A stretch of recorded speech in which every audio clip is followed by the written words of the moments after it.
Welcome top news today.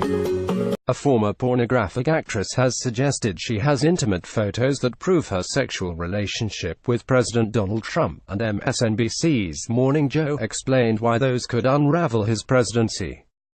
The president's personal lawyer, Michael Cohen, made a possibly illegal $130,000 payment to actress Stormy Daniels shortly before the election, shortly after the Access Hollywood tape revealed his boasts about getting away with sexual assault. The Access Hollywood tapes, something disgusting, the president said in jest, that's baked into the cake. People knew that about Trump. They heard him on Howard Stern, said co-host Mika. The allegations against him sexually harassing or assaulting women were allegations, so Trump supporters could say, well, they're lying, she continued. This is beginning to indicate that there was a relationship, and that there is evidence to prove that there was a relationship, and that it was a dirty situation with a porn star a year after he was married to his wife, and then hush money paid off. If that is all proven out with physical evidence and pictures, this is going to be completely different, and it's going to have ramifications across the board. The pictures could prove damning in a way the Access Hollywood tapes were not, according to MSNBC's John Heilemann.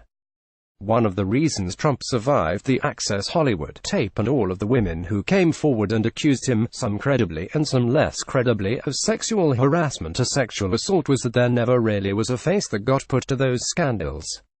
Heilemann said. Daniels, whose legal name is Stephanie Clifford, has sued the president, claiming that her non-disclosure agreement is invalid because Trump never signed it, and the White House claims the president has won an arbitration proceeding to prevent the actress from talking about the alleged affair. These scandals, when you have pictures, are just much more daunting than when you don't have pictures, and the original Access Hollywood tape, much of it had Donald Trump's disembodied voice. Heilemann said. It was very offensive, the stuff he said, but in the way the media ecosystem works, if you have someone who is an identifiable person who is on television making the claim over and over again, who's sympathetic, who maybe has supporting documentation or photographs, that's a much more dangerous kind of scandal. Steve Bannon, the former White House chief strategist, reportedly told author Michael Wolff that Trump had paid off hundreds of women to keep quiet the sexual relationships, and Heilemann said Trump-Daniels photos open the floodgates. If Stormy Daniels can defy a gag order, can defy a hush settlement, and she comes forward, does that set a precedent for other women coming forward, he said. This could become an avalanche if that does work in that way.